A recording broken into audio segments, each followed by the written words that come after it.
Eric, last week we were talking about why social impact organizations underinvest in marketing. So we tried to dissect the reasons that an organization might end up in that place. And it really got me thinking about what it would take for a leader in a social impact organization to justify the spend to whoever the decision makers are. And actually, this is perfect timing because there's someone on my team right now who is lobbying me to do a major rebrand and strategic positioning exercise. So I actually started thinking about, between our conversation and that conversation at work, what would I need to hear in order to approve the spend for my organization? And hopefully there are some things that our listeners might take away from this as well. Should we get into it? This one should be interesting. Let's do it. All right, here we go. I'm Eric Ressler. I'm Jonathan Hicken. And this is Designing Tomorrow.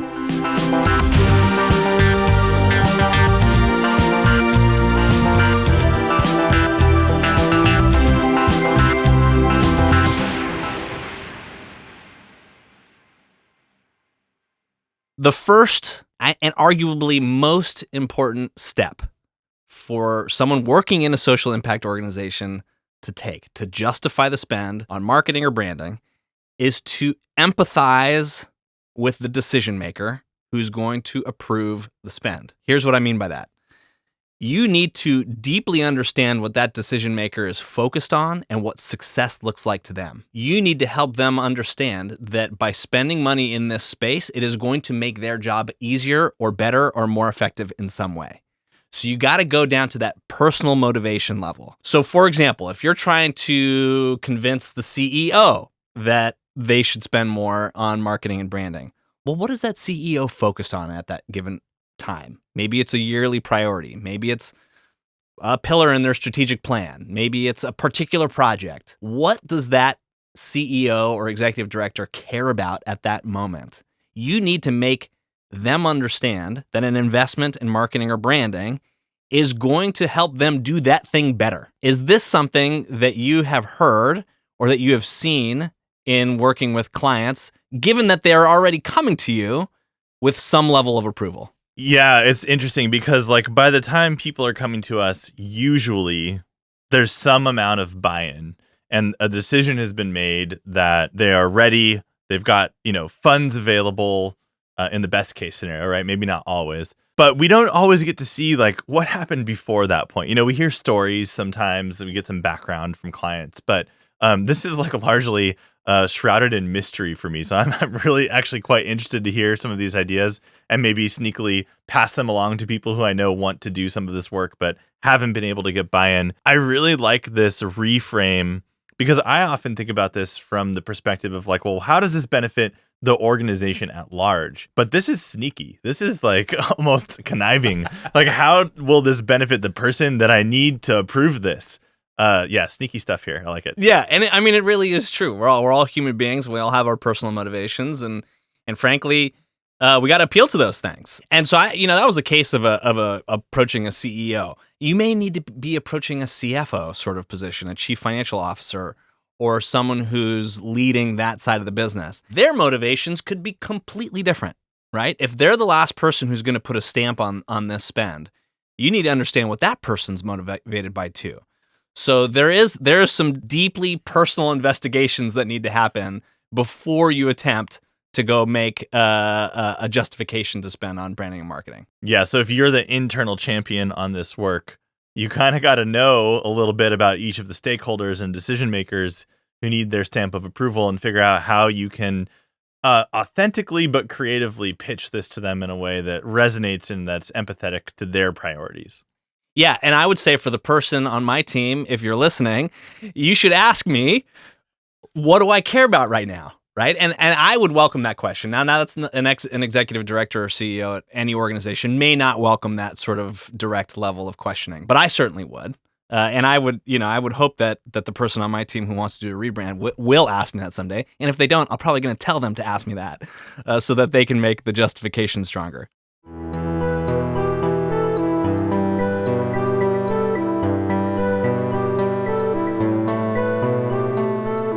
The second thing is to connect the work to the financial health of the company and to connect the work to the impact that you seek. And now this is kind of obvious, but let's break each of these down a little bit more deeply. So connecting the work to the financial health of the company. There's really 2, maybe 3 outcomes that executive leaders are going to be thinking about when it comes to the financial health of the company. Is this spend going to help me make money, or is it going to help me save money? That's it. I mean, that's what it comes down to. And the time scales on each of those can be different. Maybe it's a quick win, maybe it's a multi-year burn kind of thing. But you, as the person who's going to champion this spend and needs to justify it, you need to make a very hard and concrete connection to growth or to cost savings. And so a recommendation I have for listeners to break this down, ask for the numbers if you don't have them at your fingertips. How much are you spending on marketing right now? However you might define that, and then do some simple math in terms of how you're measuring outcome, and do a proportional estimate, right? If it's like, let's say I'm spending $100,000 on marketing today per year, and we are feeding 100,000 families. If we spent 200,000, what is the likelihood that we could also double the amount of families we could feed on that? It might not be a 1-to-1 ratio, and so that you may need to do some more justification, but just as a simple frame of mind, that's the way I would be thinking about it. When you work with your clients, do they have the level of insight into the impact that they're having or on their own marketing spend to be able to do that kind of calculation for themselves? It really just depends. Sometimes yes, sometimes no. And I think I want to acknowledge that tying the impact of marketing and branding work to financial gains or impact is not necessarily easy. And I'm going to even go out on a limb and say you can never fully capture the benefit. I think that doesn't mean you shouldn't attempt to measure it. It doesn't mean that you can't measure some of it. The way that you just described, trying to measure it and trying to project the potential for impact, I think is a good approach. What I might recommend is kind of outlining sort of like a worst case, best case, middle case approach instead of like coming to leadership and saying, we know that if we invest this much in marketing, we are going to get this return in financial performance or impact performance. Because at the end of the day, there is no true guarantee that an investment in marketing or branding will absolutely result in X returns, right? If you have been doing this for a very long time, you can point to historical data and say, traditionally, for every X dollars of spend we put towards marketing, we see X dollars of returns in this area.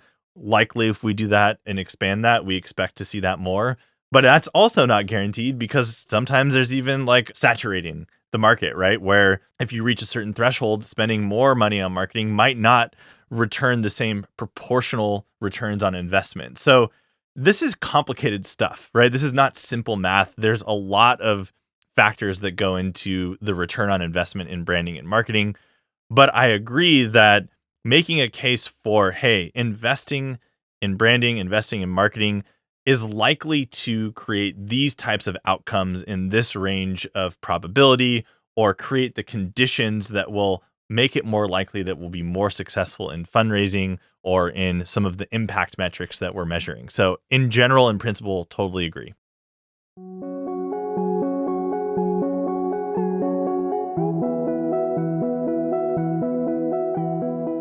So if you are someone who's trying to justify the spend and you are the internal champion and you're convincing your CEO or your CFO or your executive director of the board, whatever, oftentimes, if you're going to do this right, you got to invest at the right level, right? This is not, in my experience, this is not something you want to half-ass.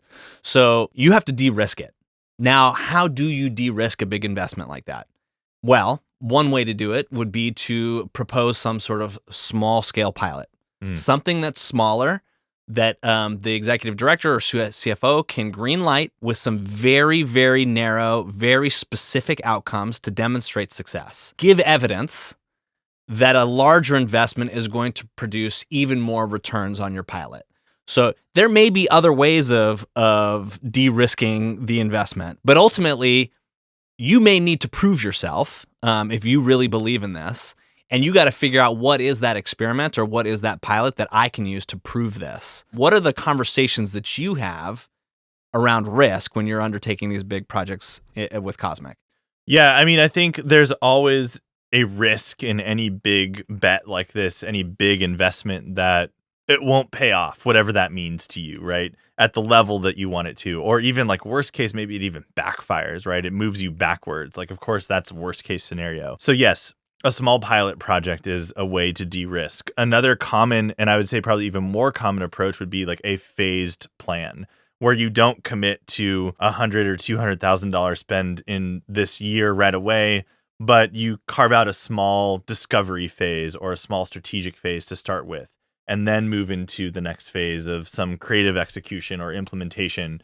That's another form of de-risking. The balance here, I think, is that there's certain things that you can't scale down or phase out, or at least do that easily. And I'm not suggesting that that is an argument against a pilot project or a phasing. It's just you have to be strategic around what you do. And sometimes you do need to take a big risk. And I will even argue that most people fail in marketing because they are not risky enough in their investment in marketing. They are playing it too safe.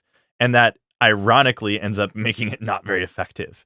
And so there's an art and a science to this. I think risk is definitely something that comes into play, even at a personal level, right? Because if you are, let's say, a CMO type championing this, if this doesn't go well, like your job is likely on the line, right? Like you don't get to mess something like this up if that's your role. If you're the founder or the executive director, it could even be the same, right? If the board can make an argument that this spending was unwise or too risky or didn't pay off, that could be a huge miss on your record. So this kind of work is important. It's important to do well. It's important to do intentionally. And there's a tough tension between being risky and taking big bets and also not wanting those big bets to fail. Yeah. I mean, all the more reason then to combine point number 1 with point number 4, which is empathize with the decision maker you're trying to convince and understand what is their risk tolerance. Yeah. You need to understand that. And then if you need to propose a pilot that's going to ease their fears towards making the big bet, maybe that's a step you need to take so that you can return to them and say, look, I know you're nervous about this. And here's at least some evidence that an investment here is going to pay off. We skipped connecting the work to the impact. And so it's similar to the financial point, right? In the social impact space, we've got the double bottom line. So any investment we make, especially a big one, we have to tie back to both of those outcomes. You need to show me, and really not a dotted line, a solid line, how an investment here is going to improve our impact. I also need to see that this investment and how we go about this project is going to align with everything in our brand and everything in our mission. One fear I would have, and one fear I do have with the team member who's proposing a rebrand, is that we lose sight unintentionally of the impact that we're delivering today, and that we may let down the people who are currently walking through our doors. And that's something that it's really important to me that we do not lose sight of that as a part of this process, right? So that's what I mean by making the alignment with the mission and the impact so comprehensive that the leader you're trying to justify to can't really poke holes in it in terms of at least the theoretical benefit of the investment.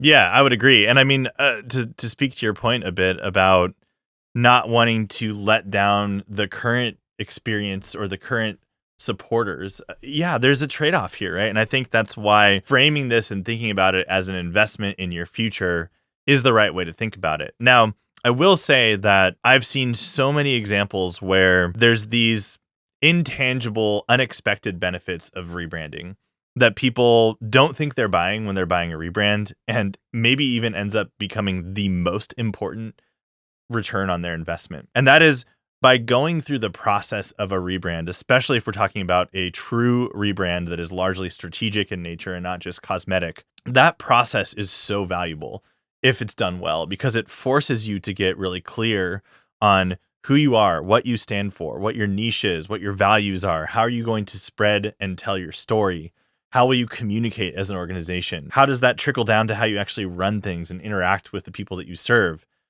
This is work that's really important and has huge benefits outside of, what people traditionally think about as a rebrand. And the ROI of that happens immediately as you were doing that work. It does not happen later. And so with a rebrand or any big investment in marketing, if it's done strategically and done well, there are these immediate internal wins that happen. And I think celebrating those wins is a great way to get some of that like early positive feedback for stakeholders. I think to your point around, is this going to distract us from our core mission or make it difficult for us to come through on the promises that we've already made as an organization? I think that's a valid concern and one that needs to be planned for. And I think sometimes people do underestimate the amount of time and effort and energy that needs to go into any big play like this. And so you need to schedule for that, right? You are making intentional choices just like any other investment in your future, whether, if it's a rebrand or not, that you're going to have to prioritize it and deprioritize other things. So is it the right time to do that? It depends, right? Sometimes it is, sometimes it isn't. But I agree that if you just kind of go in without intentionally understanding that, you can get in underwater and then you're not doing any of your work well. So I think it's one to be aware of. I don't think it's a reason not to do a rebrand or any big investment in marketing. You just need to make sure to plan accordingly. Which is a perfect segue into tip number 5, which is if you are the person trying to justify the spend, you should be prepared to answer the question, what do we stop doing in order to start doing this, right? So you need to be able to propose some level of prioritization. What falls out? What falls out of our current work in order to put the time and energy into this project that it's going to take to do it excellently? So you as the person justifying it, you need to come to the table with that understanding, again, of the leader's own personal priorities and motivations, and come at least prepared to propose what is going to get deprioritized.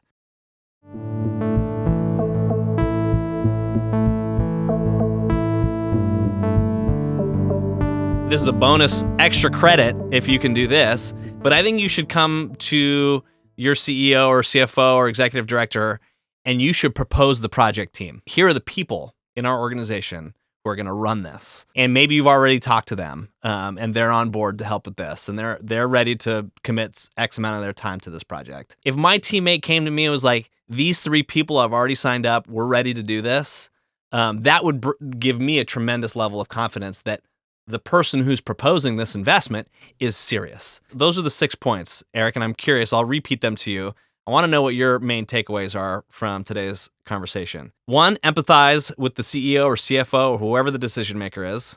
Connect the work to the financial health of the company, connect it to the impact, de-risk it, prioritize it, and propose the team. Yeah, I think those are all great points. To speak to the last one about the team, this is something we actually get asked about a lot. Like, how big should the team be? Like, who should be part of the process? Who should not be part of the process? Of course, it depends a lot on the team culture, right? Our preference, frankly, is that we want the executive director or the CEO of the organization involved, at least at a high level, if not deeply involved. I can't think of a single project that went worse because we had a CEO involved or an executive director involved. I can think of a few projects that I think would have gone better if we had more attention from those leaders. And I think that might be the nature of the kind of transformations that we help our clients with. We rarely have to fight for that, but sometimes we do. And I think we're willing to kind of make a case for why it's important enough to at least have leadership involved at some of the bigger decision points in the work that we do. But having a good, tight-knit team internally for the organization is critical. Having that team consistently show up throughout the process and have ownership of it is critical. And having that team not be too large is critical too, because then you start to get into decision paralysis and just too many cooks in the kitchen, and it's just hard to reach consensus. So that's a nuanced point. Maybe we can talk about that in a future episode. But I like these points. I hope this is helpful for our listeners who are maybe thinking about investing in branding and marketing and trying to make a case and bring that to leadership. I think a lot of these points are super valid, and I've seen them work before. All right. Good luck to all you out there justifying the spend on marketing and branding. Otherwise, Eric, I think that'll do it for today. Sounds good. Thanks, Jonathan. If you enjoyed today's video, please be sure to hit like and subscribe, or even leave us a comment. It really helps. Thank you. And thank you for all that you do for your cause and for being part of the movement to move humanity and the planet forward.